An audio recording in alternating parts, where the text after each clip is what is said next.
যেই ব্যক্তি তার জিহ্বার দায়িত্ব নেবে, অর্থাৎ তার লাগাম শক্ত করে ধরে রাখতে পারবে, রাসূল সাল্লাল্লাহু আলাইহি ওয়াসাল্লাম কিয়ামতের দিন সেই ব্যক্তির দায়িত্ব নেবেন।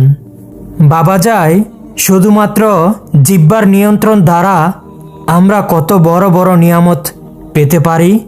রাসূল সাল্লাল্লাহু আলাইহি ওয়াসাল্লাম আমাদেরকে কত বড় বড় আযাব থেকে বাঁচানোর জন্য বলেছেন, উত্তম বলো, না হয় চুপ থাকো।